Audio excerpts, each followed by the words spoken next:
when they go out and they replace the transmission mains, we get the poles that they take down. So they're, you know, big 60 to 90 foot tall poles, 20 inches around. So those go directly down to our contractor that mills them down in Garnett, Kansas. And there's a lot of work still yet to do. I mean, he has to strip down all these poles, get all the metal on all the fasteners. And I mean, it may take longer to process to clean the pole than it does to actually mill it down sometimes. Power poles are pretty well at the stage. I mean, they've been in the ground for 30 to 50 years already. So, I mean, their twists and movements are pretty well done. So by the time we get them, we mill them down, they're gonna stay pretty true to what they are. You'll never see any sag in them or twist or bends ever again. Depending on the size of the pole and the texture, so sometimes you'll have natural splits. I mean, most of your poles will have a split down them.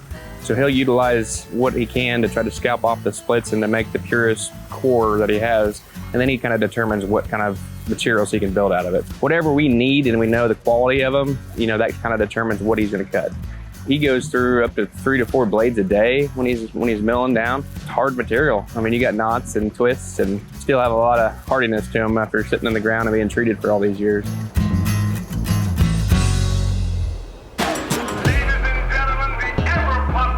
When we get a pole, an engineering decision has been made. So either there's a situation where a pole has reached its useful life, where that system, and it's normally not just, we don't get a lot of just the one-off poles, right? A car ran into it or where there was a lightning storm. Those are usually pretty damaged.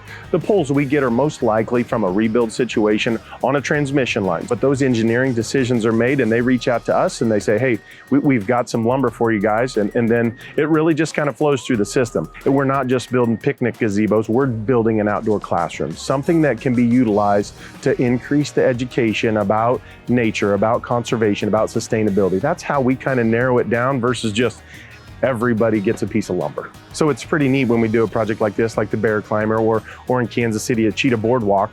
We were actually at Kaufman Stadium, which was pretty awesome. We built a sustainability garden there. We've been at Rossville building a trail bridge. These are all just connectors is really what our job is. It just allows nature and kids or communities to get involved. Oh, I didn't hit record. No. I'm gonna kill you, Scott. Cut that out. Don't lose that. Okay, I'm trying to stay relaxed. Don't want to let the air's flowing through.